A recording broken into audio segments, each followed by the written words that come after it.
السلام علیکم ورحمۃ اللہ وبرکاتہ۔ وعلیکم السلام ورحمۃ اللہ وبرکاتہ۔ نحمد و نصلی علی رسولہ الکریم، اما بعد فاعوذ باللہ من الشیطان الرجیم، بسم اللہ الرحمن الرحیم۔ لقد کان لکم فی رسول اللہ اسوۃ حسنہ، صدق اللہ العظیم۔ حضرت صدر جلسہ قبلہ دامت برکاتہم، حضرات علماء اکرام، عمائدین شہر اور دور دراز سے تشریف لائے ہوئے مہمانان عظام اور عزیز طلباء، ہماری یہ مجلس مغرب کی نماز کے بعد سے مسلسل جاری ہے۔ درمیان میں تھوڑا سا وقفہ نماز عشاء کے لیے ہوا اور اس کے بعد سے بھی یہ مجلس جاری ہے، اور یہ مجلس اب تک کیسے چلی، کیا ہوا، ہمیں اس کا احساس بھی نہیں ہوا کہ اتنا وقت کیسے گزر گئے۔ تو یہ سب اس مجلس کی برکت ہے، اور یہ مجلس جس ذات کی طرف منسوب ہے اس ذات والا کی، اس ذات عالی کی برکت ہے۔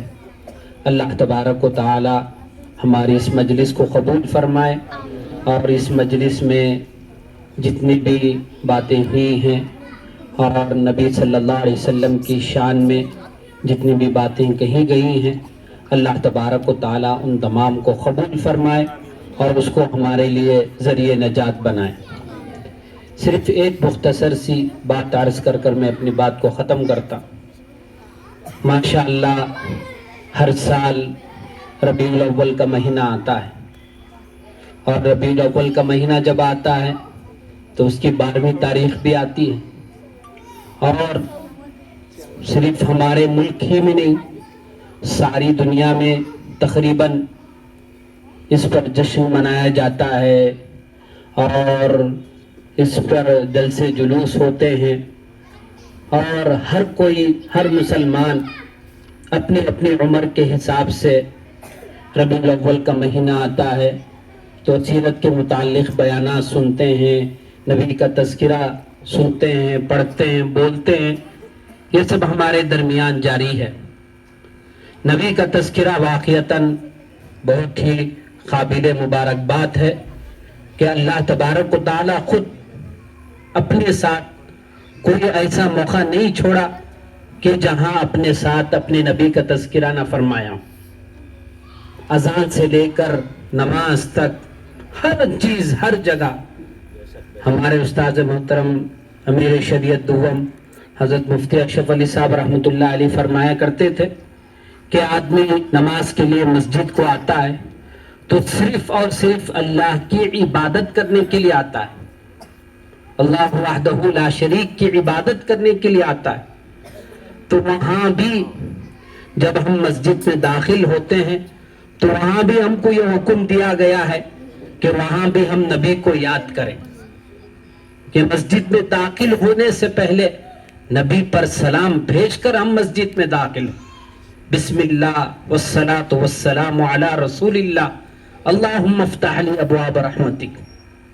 تو ہم نماز کے لیے آتے ہیں، ایک اللہ کی عبادت کے لیے آتے ہیں، تو وہاں بھی ہم کو نبی کا تذکرہ کرنا ہے، نبی پر درود و سلام بھیجنا ہے۔ خود نماز جو خالص اللہ کی عبادت ہے، اس میں کسی اور کا کوئی دخل نہیں ہے، لیکن وہ نماز بھی نبی پر درود بھیجے بغیر مکمل نہیں ہوتی۔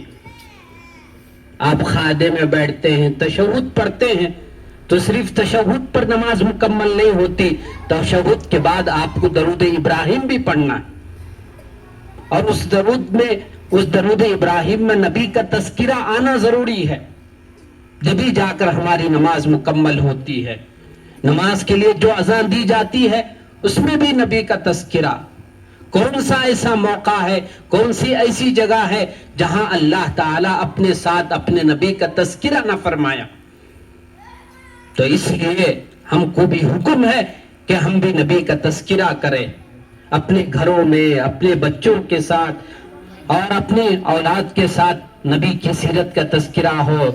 آج ہمارے درمیان سے نبی کا تذکرہ ختم ہو گیا ہے، اس لیے آج ہماری اولاد کو دنیا کیا ہے معلوم ہے، دنیا کے لوگ معلوم ہے، لیکن نبی کا نام نہیں معلوم ہے، نبی کے اخلاق نہیں معلوم ہے، نبی کے والد کا نام نہیں معلوم ہے، نبی کے والدہ کا نام نہیں معلوم ہے.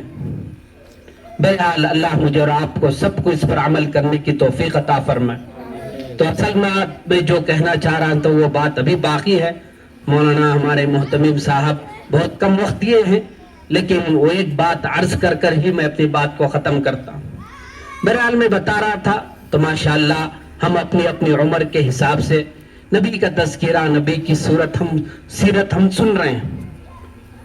حضرت مولانا قاضی مجاہد الاسلام صاحب رحمۃ اللہ علیہ، ہمارے اکابر علماء کو معلوم رہے گا کہ بنگلور میں خطبات بنگلور کے نام سے خطبات ہوتے تھے. وہ کبھی شروع میں وہ 5 دن چلے، اس کے بعد پھر 3 دن چلے، اور کئی سالوں سے وہ موقوف بھی ہے. تو حضرت مولانا قاضی مجاہد الاسلام صاحب رحمۃ اللہ علیہ، اللہ تعالیٰ ان کو غریق رحمت فرمائے، اور اللہ تبارک و تعالیٰ ان کی جیسی سمجھ ہم سب کو بھی نصیب فرمائے. تو حضرت